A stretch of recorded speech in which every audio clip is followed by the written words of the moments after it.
keep saying that right as the song. I know. God damn it. Hey.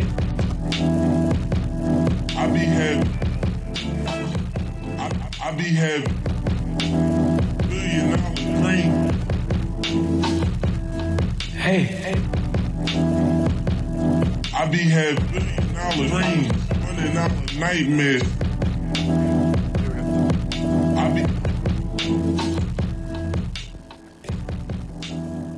Hello, ladies and gentlemen, and welcome back to Illfoominati. We've been gone for 2 weeks, but we're back from Burning Man. I'm here with Sampson. How you doing, Sampson? Great. How you doing after Burning Man? Pretty good. I think all things considered, pretty good. I still feel a little, I think I'm a little worn out. Yeah, you did a lot of work. Yeah. It's a lot of work to be at Burning Man and set up a camp and set up an art project and the whole nine. So, well done. I was super impressed, and I had a great time. Yeah, thanks for coming, Ryan. Oh, dude. I live vicariously through people who have not yet been to Burning Man. I feel that as my calling with regard to Burning Man is taking people who have not been before and seeing it through their eyes. Yes, I've been like an acolyte, an apostle of Burning Man after coming back, telling people, like, you have to go and come with me next year.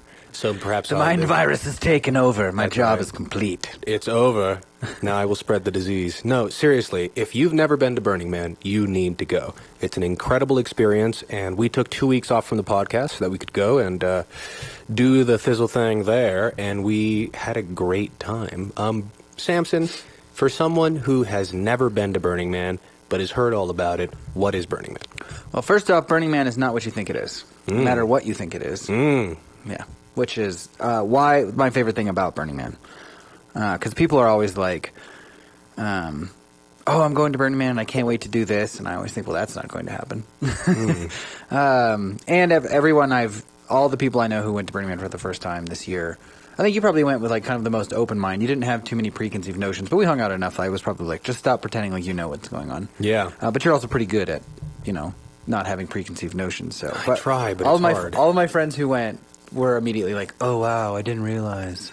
Which is why I like it so much, because in the prep stage for Burning Man, everyone's always like, oh, do this and do that and do this. And I'm like, you have no idea what's about to happen to you. So Burning Man is an art festival, a self-expression festival. It is the Bring Everything party. That is kind of how I put it all together. It's the do what you want party, and everyone when any sort of like notion regarding like the do what you want party, everyone assumes the worst, right? Which is why I like Burning Man, because you get there and you're actually experiencing the best, basically. Yeah. Everyone just shows up ready to play, not party. I mean, it is a big party, and there's plenty of people who go there for the everything you want you can get at Burning Man. And there is a big rave scene. Like, there's a bunch of kids from California who show up in the second half of the week, and they're just there for the big acts. They go to the big sound stages, and they cause trouble and they pee all over the place. And for the most part, which you're not supposed to do. Yeah, they make it the stereotypical what you think of festival kind of thing. But mostly my experience of it was not a festival. It's not a festival. It's a pop-up city.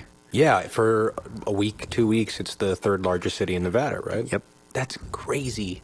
And having the absolute honor and pleasure of going with you early and seeing sort of the whole thing evolve from center camp and a bunch of little like sort of villages to a whole interconnected city was mind-blowing. I mean, human beings are capable of some really incredible shit.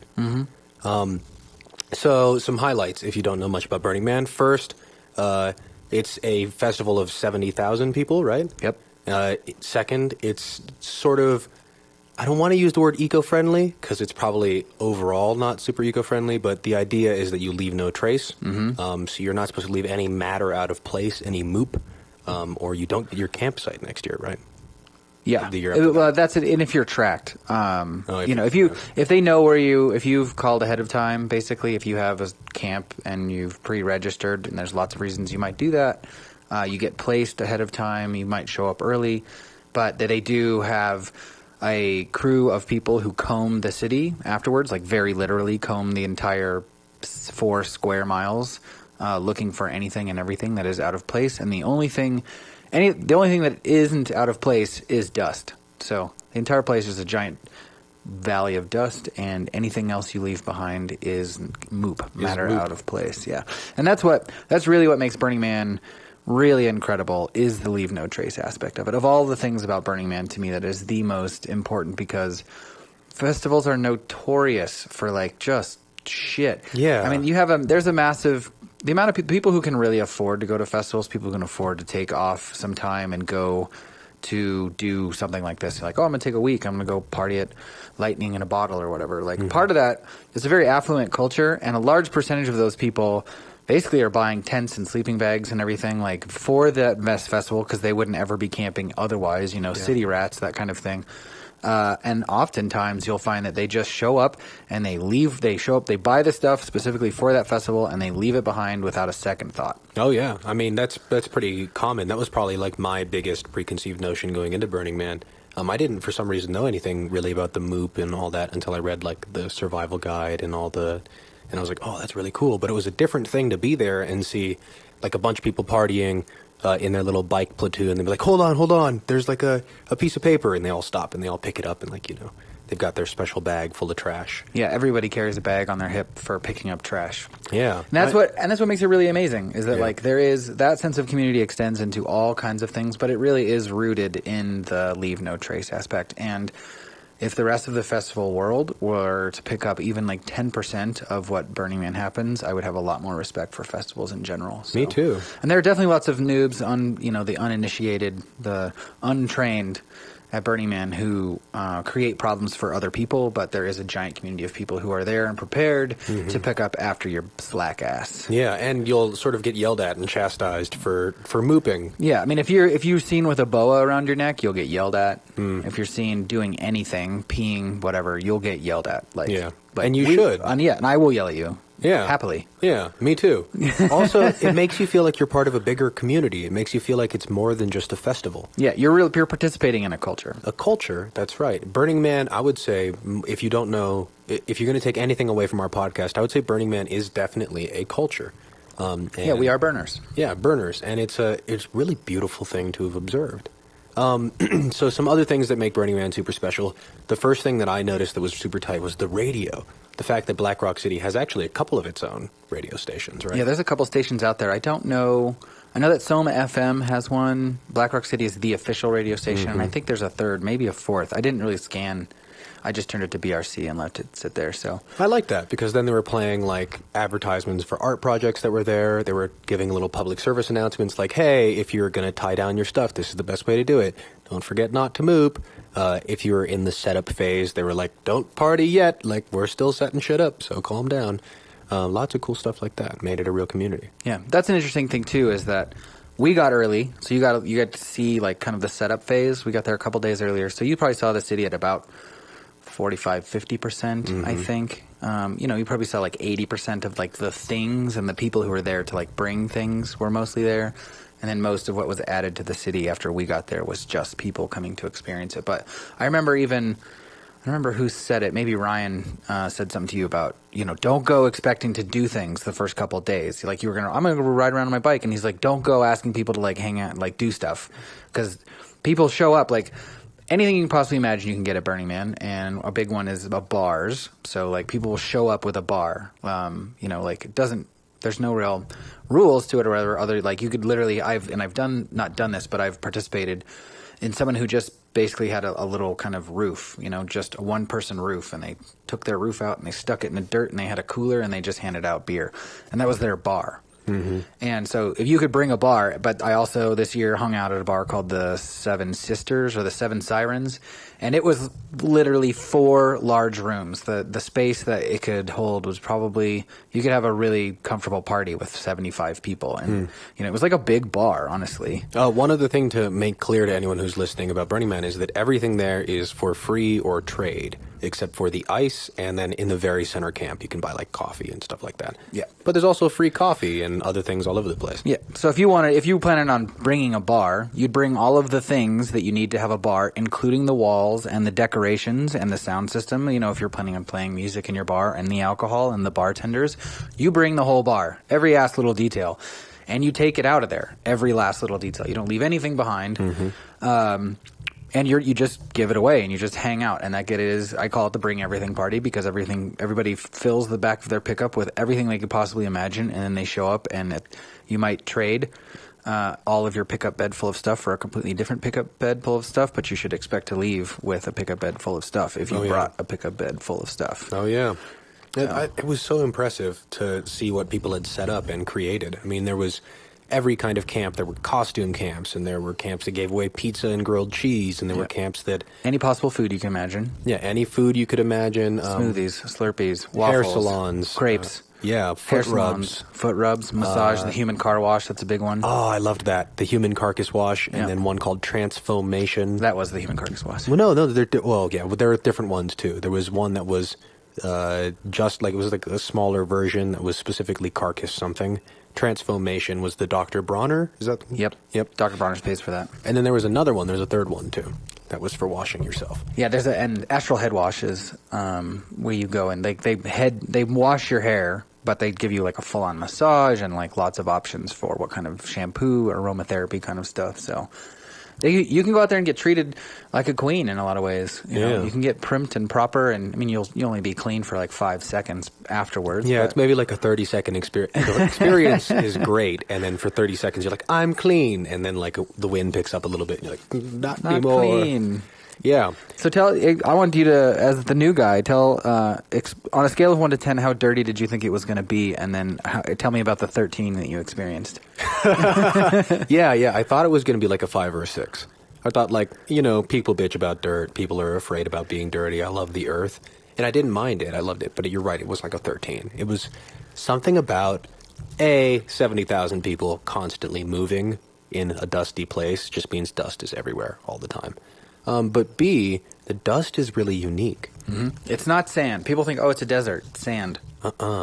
No, it's this really alkaline, they call it playa, right? Mm-hmm. So it's like a old lake bed, and it's all this stuff that's left over that essentially didn't get carried away by the water, right? Or didn't dissolve. So it's this really fine, really sort of sticky material. I mean, I've been washing my clothes for a couple days now, and it's not coming out of most of it. Yeah, it's my assumption is that it is a bunch of clay, like a really sticky, moldable clay. Like if you think about clay in art class, it's like that, and a bunch of ground up fish bones. Mm-hmm. And the interesting thing is that it is the smallest particles are super tiny, like supposedly like 5 microns, which is smaller than most of the dust filters you're going to get at Home Depot, even like the professional ones. So it's going to pass through. It gets into everything. Yeah, I loved it. I think my favorite thing about the dust was seeing how it sort of painted this aesthetic on most people. It was this really Mad Max, like everyone sort of looked kind of gaunt, especially at night when everyone's riding around. When you're riding your bike in the middle of all these people and dust storms, everyone just gets coated with this sort of pale but slightly luminous material. I heard it's conductive too, right? The playa. I guess that would make sense, given that it's high pH. Usually those things, ionized substances, tend to conduct electricity. Yeah. I've never heard that, but... Well, it's slightly reflective, that's for sure. Like looking at people who are coated with the playa around like big LED objects, you see like slight reflections off of them. But I just loved it. It made everyone sort of look sort of ghostly. And it's kind of a ghost town when you think about it. Ghost city. Yeah. But it's also very alive. It's like everything is constantly moving. Remember you told me something before I went out on the playa. So if you don't know about the city is shaped like this, and then the man is here. But everything past the city, there's probably another 3 square miles of just like open desert that's still part of the big Pentagon that is Burning Man.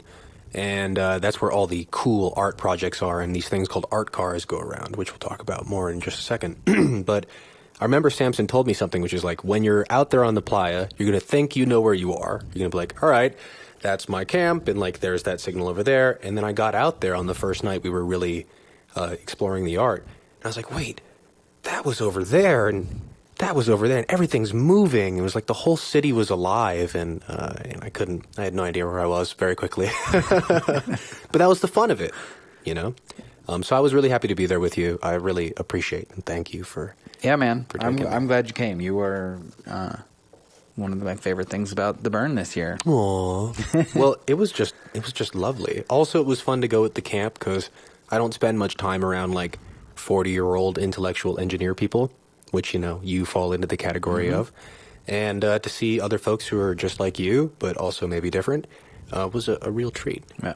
I enjoyed. We don't get along. Like, we're not best friends, but we totally get along. Oh, know? yeah. There was like... You get along like I'd expect engineers to get along. We argue like cats and dogs, but we're not actually like mad. No, ever. you just enjoy... Well, you maybe less than them, but definitely there's some enjoying of the argumentation. They're a little... That can be kind of aggro just in general, so... There's a little aggroness. Also, I don't think the environment helps that. Yeah. You know? It's a kind of aggressive environment. But everything is... You can imagine, like, drama. Like, we're a low-drama camp. Like, we didn't have any real drama. We're all like, meh, meh, meh, meh, meh, meh, you know, like, arguing about the state of reality. But none of us are really mad. But you can imagine, like, you know, the lack of sleep and the amount of dust and, you know, any sort of problem being amplified into, like, just a... You know. I heard about some definite drama in different camps. But... you know, like, my favorite thing was just to walk into camps, and everyone was so loving, you know? Mm-hmm. There were probably 5 camps I stopped into when I was on my solo ventures out there, and I would just, like, one was called Dust Tea, which for some reason, it was Dust, D-U-S-T-E-A, Dust Tea, so it was tea and dust. Anyway, I found it once, and it was great, and I loved them, and then I couldn't find it again. I had no idea where it went. Which is what you get for saying you're going to come back every day. I know. So anyway, what happened was I rode by, and I was like, the whole day I was like, I just want some good, genuine tea. And I'd rode into a couple places where there were like, you know, those like tin coffee warmer things full of tea. But that, to me, that's almost disrespectful to the tea. Mm-hmm. Like, I wanted tea. You want hot water and leaf, and you want to watch it turn into tea. No, I wanted a teacup, and I wanted the kettle. Yeah. The, like, iron kettle thing. That's important to me. Yeah, you want the ceremony aspect. The ceremony aspect, yeah. So anyway, I pop in this place. It's all bamboo. I didn't see any bamboo there except for this place, so I'm really disappointed I couldn't find it. And you could tell they were sort of packing up the tea parts of it. And I was like, wait. You guys have any tea left? You guys, like, closing up for dinner? They're like, well... Yeah, we've got a lot of vegetables to cut and not only so many knives. And then I whipped out the knife you gave me. And I was like, I can help cut vegetables. And they were like, awesome, come on in. So I came in, I cut vegetables. They made me some black gunpowder Chinese tea, which was incredible. What makes it gunpowder tea? I have no idea. It does have that sort of like, sort of like smoky, gunpowdery kind of, it's hard to describe. But it's definitely a black tea. All black teas kind of say the same. And they're full of caffeine.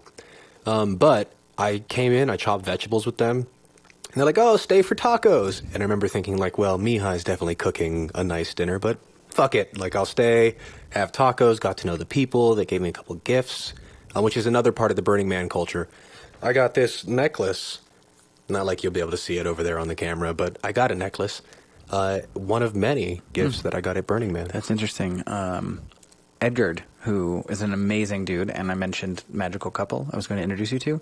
Yeah, he's the male counterpart there, but he wears something very similar to that every day. Really? Yeah. What is it exactly? It's a bird skull. Yeah, it's a bird skull. It looks like the mask that old doctors in like the 1800s used to wear. You know, for the plague doctors? Yeah. Mm-hmm. Bring out your dead! Yep, those ones. So gift giving is part of the Burning Man culture. Yeah. But that's not... It's not limited to physical objects. Everyone is just so giving. Yeah. And so open. There were, like I said, there were plenty of camps and people that I ran into where I just asked, like, hey, can I tag along? And I was like, yeah, of course. Of course you could tag along. I got kind of the impression, actually, that what I was doing was kind of rare. People were psyched to have someone new on board and come check out their stuff. Yeah.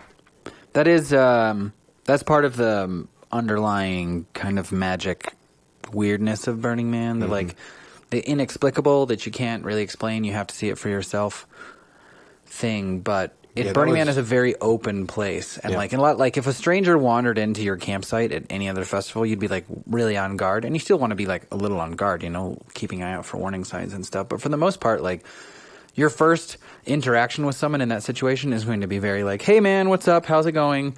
And based on their response, you know, of course you're going to respond, but like the idea of personal property and stuff is like largely dissolved, and people are open and not really on guard in that regard. Totally. It makes a completely different world. It's a different world in there. Totally. Yeah. And I mean, people are open and to some of the weirdest things too, you know?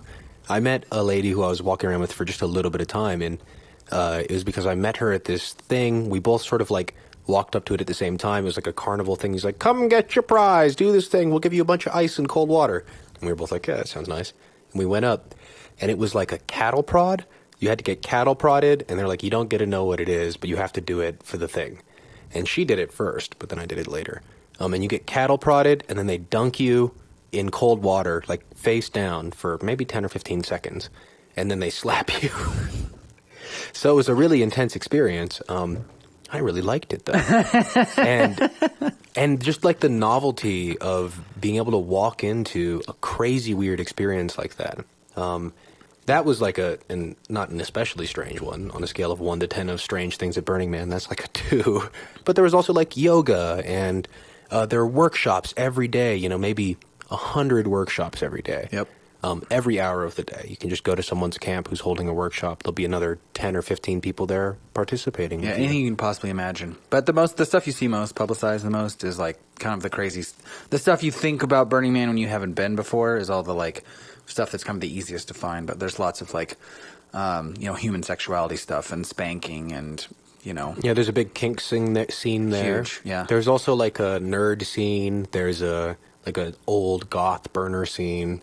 There's some like modern festival stuff, like I said, like the yoga. There's some like deeply spiritual scenes. Yeah, the Earth Guardians play a huge part. Earth Guardians are super tight. They do amazing work. If you don't know anything about them, go check them out. The two brothers that like sort of started it and have been in front of the UN are incredible rappers and poets. So I really encourage you to find their stuff. But they held workshops every day, full ceremonies. And I went to 2 of them, and they were great. I don't think you told me that, actually. Oh, yeah, I did. They were the beginning of both of my solo ventures. One was a tribute to a goddess that I can't remember and won't try and feign the name of. And the other one was something about the plant. I can't remember. I only stayed for half of it. But they're both really good and both honored. And, the yoga ones I went to were yoga, but it still sort of had this sense of being like a party environment. Those ones were like, you be quiet. This is sacred. Shh, no. So I really appreciated that, too. What other scenes are there at Burning Man? Well, you've got the rave scene, of course. Rave scene, yeah. Yep. There's a huge crowd of people that show up from California on Thursday to just party the weekend away, and they kind of like turn Burning Man into something else. But Burning Man's still there underneath it, but a good 30% of the people they show up late and they just come to rage, which is okay. It's a safe place to rage. You kind of need that. I believe that letting go is part of the human experience, and the current legislative environment of the United States makes it tough to have those places to play safely and to let go. So I think that's necessary. I do think that a lot more education revolving around that practice needs to happen. So I think that the loose cannons, the youth who show up for that kind of situation, create probably the most dangerous potential. Yeah. But Burning Man's crazy. It's huge, and every year it goes off, and for the most part is relatively safe. So, I mean, within reason. Yeah. So, it's fully forgivable, in my opinion. But the rave scene is definitely a big one. I did feel like there was more regular music out there this year than ever before, which I think is like an increasing thing. I heard more people just playing like rock and roll in their camps and stuff. The first year I went, all I remembered was techno. So I heard a lot of like dance, EDM, wompy bass stuff, but yeah, there was one camp I walked into that was just doing like goth rock stuff, which was pretty cool. Another one, I heard one camp was doing classical music only, like really loud. I did hear there was classical music playing under the Cubitron, which a lot of people are like, oh, it was so nice to like sit. I never got to see that, I don't think. You mentioned the Cubitron a few times, or maybe I saw it and don't know the name of it. It was just a big metal triangle, which you couldn't really see the actual structure at night, but just 3 metal poles and kind of like a light up fishing net hung from them. So you just laid on the ground and stared up at this kind of pixelized screen. Oh, that sounds tight. But it was 30 feet across or something. Hey, where the fuck did that pyramid come from? In the middle, it was like must have been like, I don't know, like 8 o'clock. There was like a giant geodesic pyramid thing that lit up. And I swear to God, I didn't see it for the first like 5 days. And then I was like riding down. I was like, whoa, that's like the biggest thing here. Like right on the outer corner? It was on the Esplanade. It was like right there. I don't know. It might have not been lit up, which makes a huge deal. Yeah. But you're talking about, it was like all the identical sticks, and it was like 2 or 3 layers thick. It looked just like a bunch of toothpicks strung into a huge pyramid. Giant pyramid. All triangles, though. It wasn't like a... Yeah. Yeah, that was It was like remember a when club I noticed it. Yeah, I danced in there one night. Oh, really? It had a really mellow vibe that night. Whoever their DJ was, but it was good.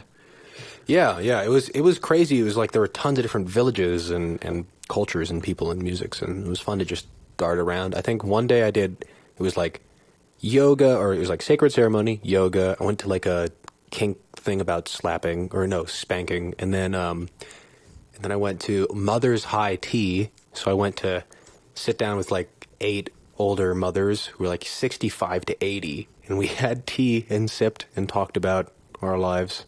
It was and they made cream cheese with cucumber sandwiches. So it was very, very pleasant. And everyone had to take their shoes off at the front. And then I came back to camp and then went out to party and rage a little bit. So it's an incredible array of people and things. Did you go anywhere that made you kind of forget that you were in the middle of nowhere desert, Burning Man? Did that ever really happen? Because my first Burning Man, they're like, oh, the Colorado camp does a big kind of potluck feast thing. Come with us. And I entered into this very plain-looking white tent, and you walk in, and the whole thing was... And it was a very cold night, so you walk in, and they had heaters everywhere, and the entire inside was lined with mosaic kind of batik, very patterned cloth and stuff. And the inside of it was just... I don't want to say psychedelic. It was very much kind of like opium den, if you want to think like very Eastern, Middle Eastern kind of in the desert kind of tent. But you walked in and it was like suddenly it was cold outside. You're warm inside this tent. Outside was very like dark, maybe like moon with like the blues and silvers. And you walk in and there was lots of reds and yellows. And it was very bright and warm. And it was just a completely different thing. I don't think that ever happened to me. A huge table spread with food. And that's the first time I was ever like, you just like transported somewhere else and you just completely forget you're in the middle of nowhere. I think the whole time I forgot I was in the middle of nowhere. I wasn't really sure where I was. Like there was definitely that moment out in the playa where I was looking around, I was like, where the fuck am I? Like is there anywhere else on earth that's like this? Do you think there is? Like being out there in the middle of the playa, having hundreds of art cars go around, everything's lit up, there's art projects everywhere, there's people riding around on bikes, there's dust storms. I think that Burning Man is pretty much the originator of the kind of scene that they have. That idea has spread pretty far and wide. There's there's a lot of Burning Mans that happen worldwide that they are like affiliated with Burning Man, very specifically in events that are trying to recreate Burning Man. Maybe they're not literally affiliated, but a lot of them are. Mm-hmm. But I don't think there really is anything like that. No. Well, it was incredible. So here's something. We talked about safe spaces. 2 quick transitions. First was I did visit the Zendo once and talk to some of the people there. So it was nice to see that there were people holding safe space for folks having negative psychedelic experiences or got too fucked up on alcohol or had some emotional or physical or sexual trauma, and held space for that and talked through it with them and listened. And I happened to oversee one of them, and I just thought it was really impressive. Do you know any of the folks over at Zendo? Mm-mm. You ever been there yourself? No, but I actually should have, because next year, for the most part, things happen, you never know. But the plan is to do something along those lines, actually. So it's so important. I mean, it's just so important. For anyone who thinks that altered states are a way to explore consciousness or who you are or just grow as a person, you must also concede that that's not always going to go super well, and you're going to need help. And in a normal festival, like let's say you're, I don't know, high on something, whatever, and you're having a really negative experience, you can't like go to the first aid tent. They'll arrest you. They'll write you a ticket. That's not going to help you with your experience. So it's really amazing to see the community come together and recognize that this is a need. It's also it is something that's happening across other festivals. Rather than saying, no drugs, no this, no that, they're going to recognize there's going to some of that is going to happen no matter what. So what you need to do then is harm reduction. Mm-hmm. So really impressive. And then transitioning all the way with 180 degrees from safe spaces, we totally saw a dude burn to death. Yeah. That definitely happened. That was quite the thing. So every year the man burns on Saturday night. And the man is anywhere between 40 and 100 foot tall wooden effigy, usually very similarly constructed, and he's always standing on. This year he's actually standing in something, which is a new thing. But yeah, that happens every Saturday night. And not too far from us, a dude. Well, okay, so normally what would happen is that the last bit of the structure would fall, and the fire department and the fire chiefs who are overseeing the fire would determine that there's nothing else that's going to collapse, and thus it is within the bounds of safety to have people like get closer to the fire. And then what happens is this giant swirling of people. Like you either like, oh, well, I'm done with the man burning, so I'm going to leave, or you stay and you get closer, and this giant procession of like people running in a circle. And if you're very close to the fire, you run very fast. And if you're a little bit further out, you're kind of just pulled into this vortex of people like shoulder to shoulder. Just, I don't know, it's nuts. Does that affect the fire? Because I know if you run around a fire with like in many sacred ceremonies, the fire does this sort of like crazy swirler thing. If you've ever seen that. I don't know. Normally there's quite a bit of wind, and that's creating all the swirls already. So that would have been interesting to see this year because there wasn't wind. There was no wind. Mm-hmm. So that was definitely a defining factor. But I'm sure it probably has some sort of effect. But anyway, normally everyone like gets real close to the fire and runs around. And there was a court case actually a long time ago. I was just reading about it today about a guy who got burned by being too close to the fire, and he sued and lost because the back of your ticket says you assume the risk of all injury, and the court agreed that if you don't want to get burned, you shouldn't be really close to a giant pile of things on fire. That is considered like basic human knowledge, and it is not Burning Man's job to keep you away from the fire. It'll be interesting to see what this guy's death, how that affects that kind of legal environment from next year. But nonetheless, it's very normal. Everyone jumps in and runs around the fire. But just before the last bit of the tall structure had fallen, a guy about 50 people to the right of us jumped out and sprinted towards the fire. And there are basically like 3 fire lines. There's a bunch of volunteers who stand there looking out at the crowd with the fire at their back, just like maintaining the line. And as soon as they've given the okay, that will dissolve and you can move towards the fire. But before that's happened, this guy jumps in and runs in. And their job is to like basically play like, don't go in there, but they're not really allowed to touch. And so because of the no touching and the no tackling that first line is responsible for, he got in past. And then he got to the second line of people, and I think those people are okay to like I've heard they're supposed to spear contact tackle you. Yeah, the second or the third line has full permission. I'm assuming it's the second because the third line is all the dudes who are in full-on fire suits. Yeah. Like reflective material, like, you know, the kinds of guys who can run into a fire and survive for a minute or two before you get burned. And he dodged all of those on multiple occasions. And which, not to be a dick, but very good jukes. I mean, I saw when I first saw him make the first couple of moves, I was like, damn, that was impressive. Yeah. He could have easily done an NFL combine, but anyway. And he did have, according to Ryan, I didn't see that, he did have a couple opportunities to run towards the fire and did not do that immediately. So he seemed to be like more wanting to play with the game of cat and mouse before running into the fire. But then ran more like towards us, or not at us, but more into our field of view, to like right where we were staring at the fire, basically, and took a hard right and sprinted into the fire, and he was like 2 big leaping full sprint steps, and the second one you could see a foot caught, and he went face first into it.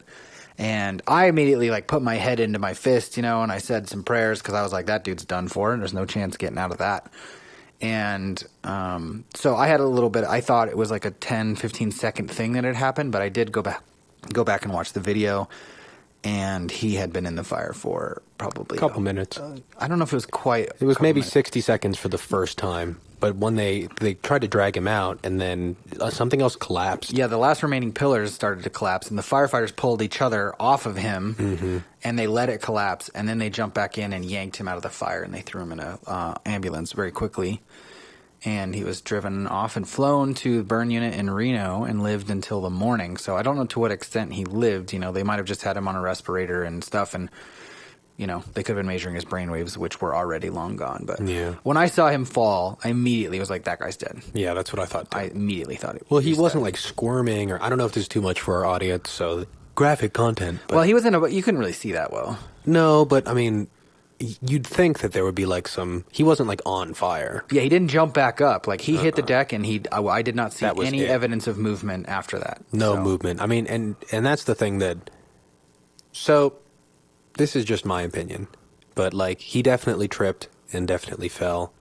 There was a lot of talk about him being high on drugs or so on and so forth, but toxicology report came back, said no alcohol, right? Yeah, no other reports yet or anything else. Yeah, not anything else. But he seemed like he was just a normal dude playing around with sort of part of the culture. And there are a couple Reddit posts out there that suggest somebody who was near him when he jumped up that he was very antsy and he needed to get in there. Another person had reported that they thought they heard him say something about, I see someone in the fire and I got to get him out. That he maybe was hallucinating something that he needed to fix or whatever, but something drove him into the fire. That's for sure. And I keep people, the comment, the first thing out of everyone's mouth when brought up has always been like, oh, you must have been pretty fucked up. But again, I've never met anyone who, where drugs became the outside influence. I've seen plenty of situations where drugs were a catalyzing event. The drugs drew out some sort of thing. Or melted inhibitions, so the things that were normally behind were able to come forward, So, like, in that kind of case, it might make it, there's situations where that might make it easier for you to commit suicide in that regard, or might make you forget that fire is hot or something, but drugs don't make you jump into a fire. Drugs might push away the notions, the reasons you wouldn't want to jump into a fire or something. So that's a tough discussion to have, and I'll be interested to see what the final verdict is on that and what happens the next year. But it was a really interesting situation, and it did really color the burn. It definitely, affected the end of it. Yeah, it was a weird burn kind of to begin with, but that really put a cap on it, because normally what would happen is the man burns and it's a big party. Hey, what's up? What's happening? Da-da-da-da-da, party, man burn, woo-woo. Mm-hmm. But this year, the man was in a building, which had never happened before, and inside the building was also a chime set, which has a name. It's an art piece. I think it was like the harmonium or something cool. like that. Yeah, but anyway, you walked up to the man and it had a very Zen feel. And this year's theme was radical ritual, so I'm sure that was all very intentional. But the man had a very solemn, meditative mood this year that did not exist. Oh, really? In previous years. No, it was completely different. Like, completely different. It normally is like kind of a party. Like last year was... they kind of broke the mold a little bit with the man too. He was inside of a wheel and he was supposed to like spin, and you could like, there was a giant, like, you know, those things in the back of the day, like they crush grain with, like mills, or maybe like sugar cane or whatever. They have a donkey pulling. They had a thing like that, a big like slave generating like cog wheel that you all push and it would turn the man. But that broke. It didn't actually work out, so he stayed still the whole time. But nonetheless, in the pavilion underneath the man there was glass blowing, blacksmithing. There was like a kind of a creative space. They doing workshops and crafts and stuff. Part of which was organized by Calamity Meg, one of the big burners here in Denver area. And there was something else going on there. You know, it was like a space for like, you know, things to happen. But this year it was a very, very different feel. Yeah, it was very zen, very solemn. Yeah, so when he jumped in the fire, that immediately changed the mood of the whole burn. And, you know, half the people out there didn't see it happen because it's a big circle. Well, in fact, less than half the people, because we went around to the back because that's where the least amount of people are. So we were probably in the like 10 to 15% of people who could even see it happen.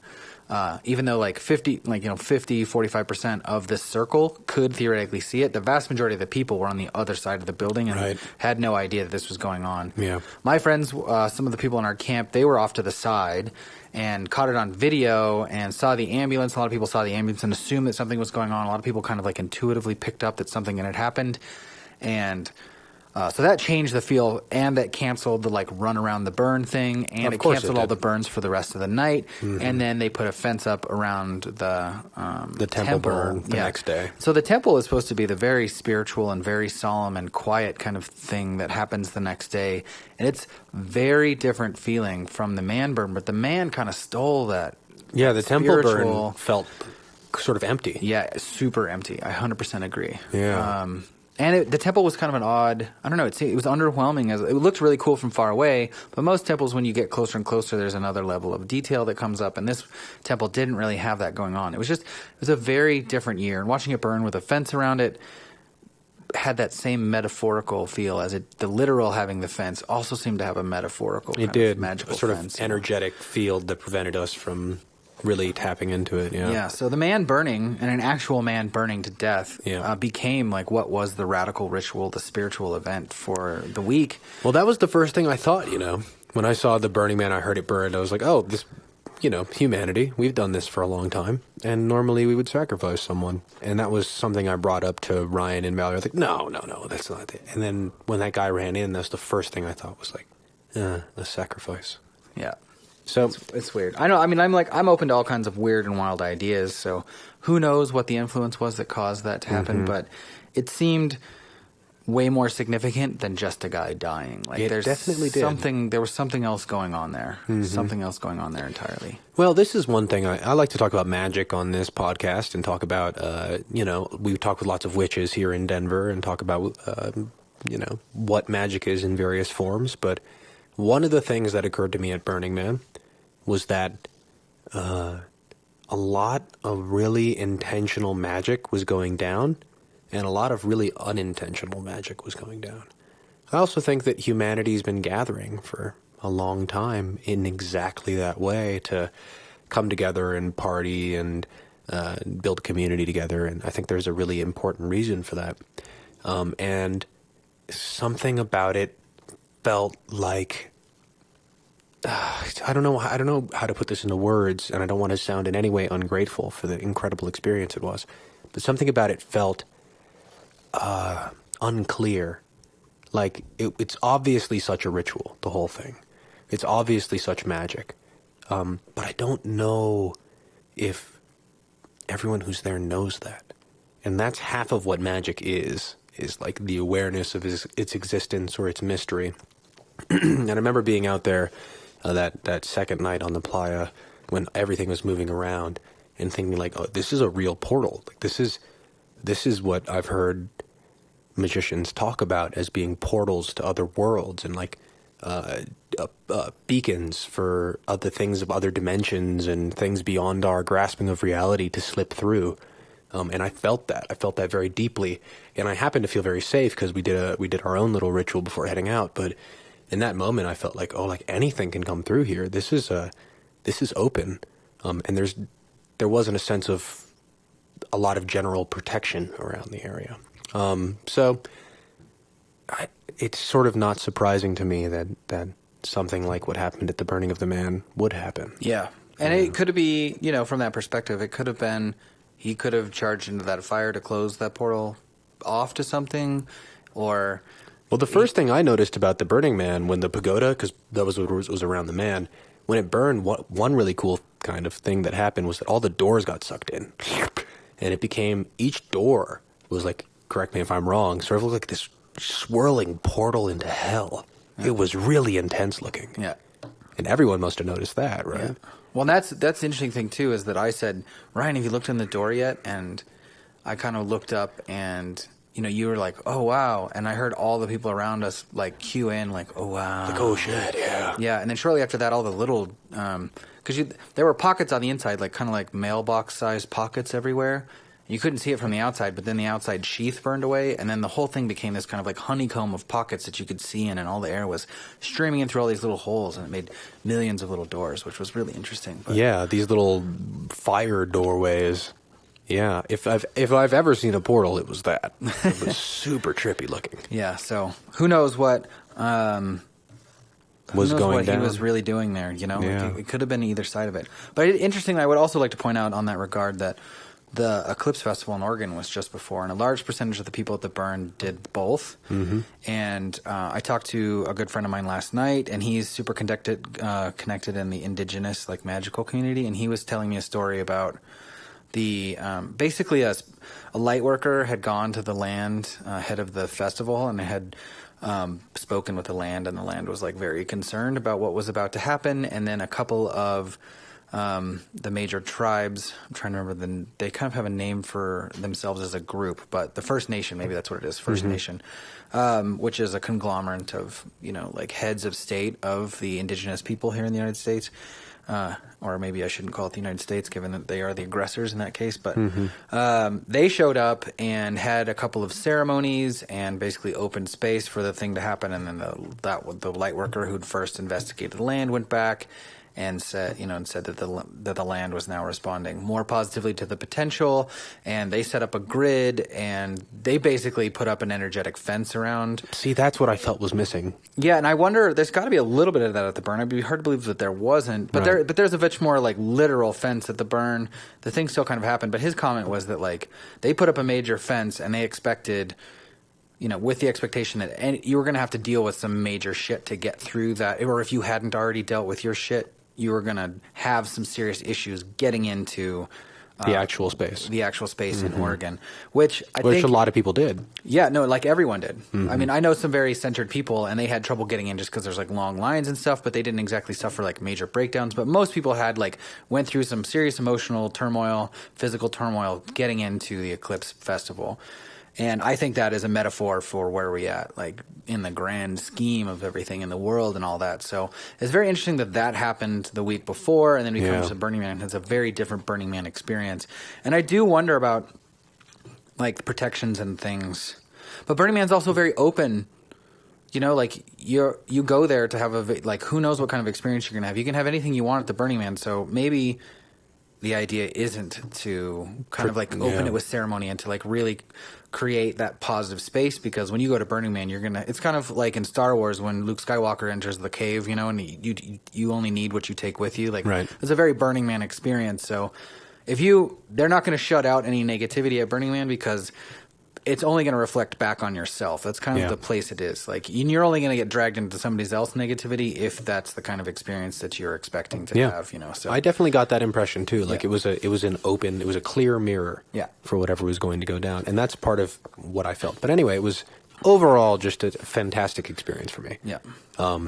And I wasn't personally too bothered by the man burning at the end. I think actual that human. I fully believe in your ability to choose. And I think that choice extends beyond. I do believe in the existence of something beyond this physical existence, and I think that choice begins outside and is brought here. So it's somewhere along the lines that being chose to be that sacrifice for whatever it was he was sacrificing or protecting or opening or closing. Or learning a lesson to learn from, perhaps. Yeah, too. He did something for some reason, and I think that we might not ever know any of the details on like a higher level. We might not even know the details on like a local level, but there definitely seems to be... I would be very surprised if it was a superficial event. Very surprised. Yeah, me too. Well, it didn't feel that way. I mean, it really affected everybody in some way.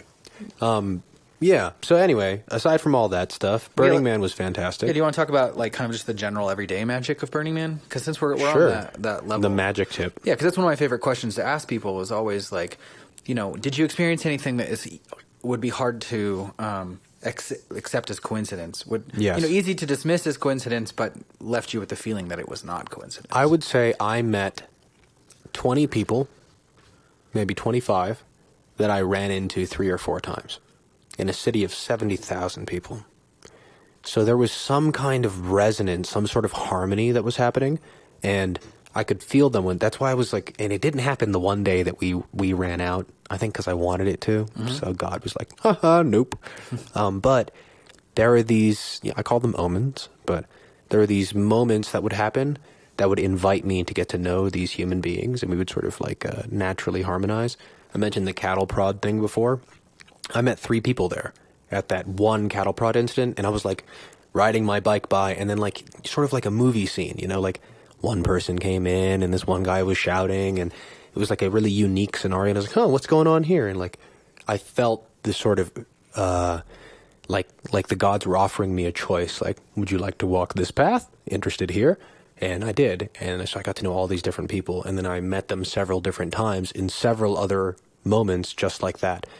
I can't use words to describe that. That's what to me magic really is. Also, I've just never had that concentration of it.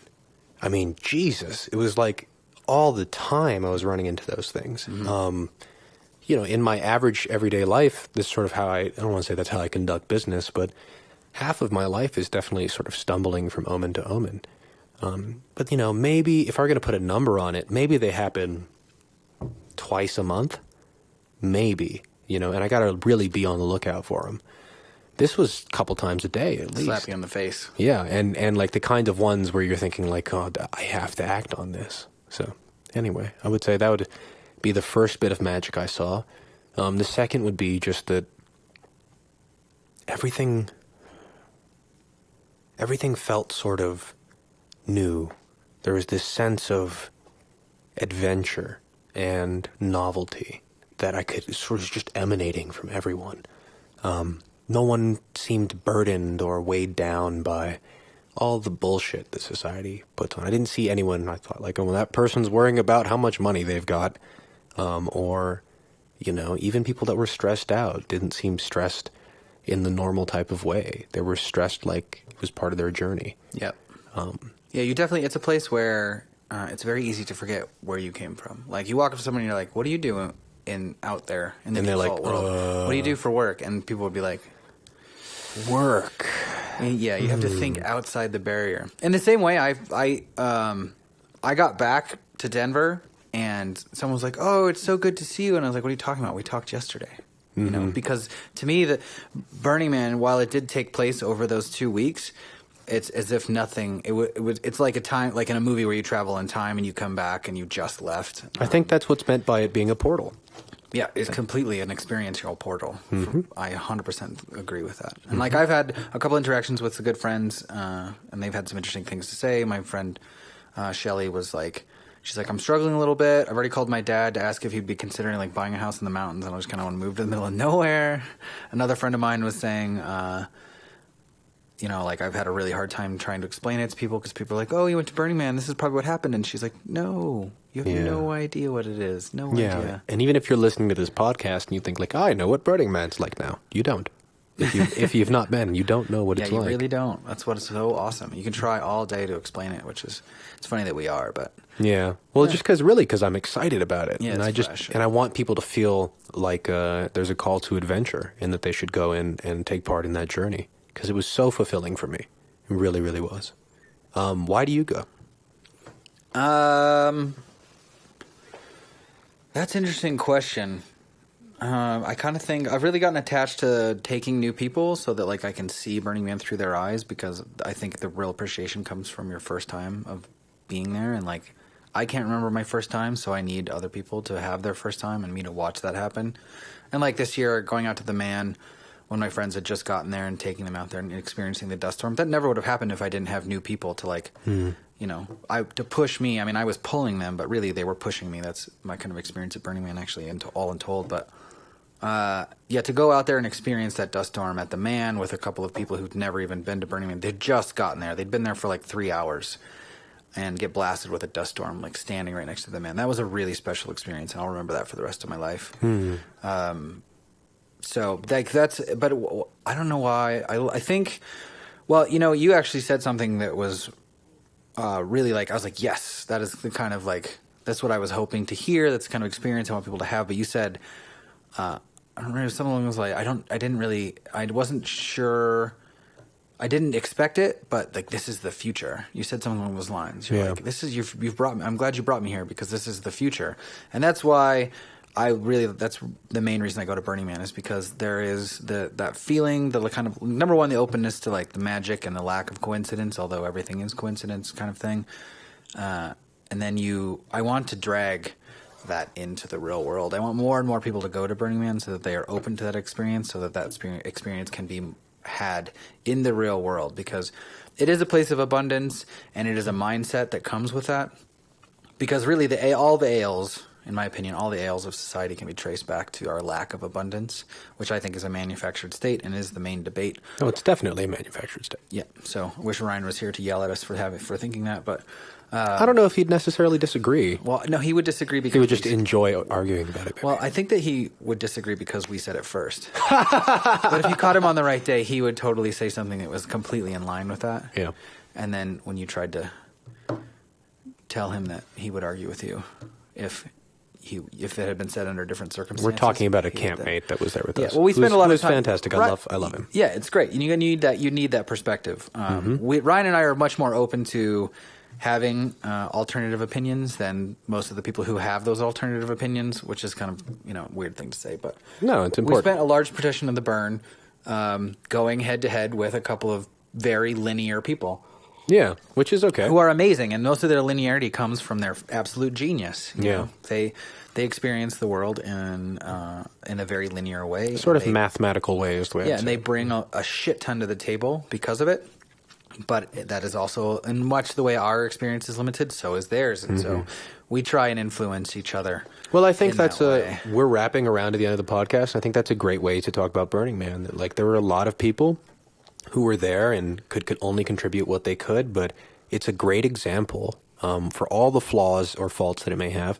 It's a great example of how society could work if we all just were allowed to do what we wanted to do, what we were best at, what we were called to do. That somehow nature, like a great ecosystem, has a way of harmonizing us so that we really support each other's faults and encourage each other's strengths in a way that makes it so that it's actually very good that we're all so flawed. It's very good that we're all so specialized. It's very good that we're all so unique, because what's the saying? It makes us stronger than the sum of our total parts, right? So that's, I think, a good note to wrap up on. I really loved it. I think Burning Man is the future. Maybe not Burning Man itself, but it's a metaphor for what the future could be. Yeah, it's a snapshot. It's a snapshot, and it's a portal. Yeah, and this is Illfoominati, Ryan's podcast, and I've also lost my guest for the week, and I'm also going to talk about Burning Man, but I'll do a much more linear, like, how to do Burning Man, and then, we'll point out during that too, that, like, come back and, like, kind of experience more of the magic and the Illfoominati aspects of it. But yeah, if you want, check out my podcast, Nothing Explained, if you want to see a little bit more of, like, how to actually survive at Burning Man and what to do in preparation for it. Because the one thing that if the takeaway from both of these podcasts should be this: no matter what you think Burning Man is, you're wrong. Yeah. Yeah. So if you want to know what Burning Man is, you have to go. You have to go. I mean, that's again another metaphor that I love about Burning Man. That's how life is. You don't get to read a book about something and act like you've experienced it. You got to go do it. Yep. You got to really be a part of it. Speaking of, you've really been a part of this podcast, so thank you for being here. Thank you, Sampson, for taking me to Burning Man.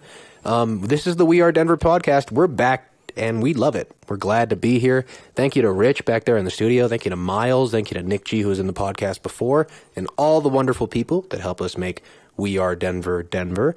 And there's lots more coming up. So thank you guys for being with us, Illfoominati, and we'll see you later. Bye.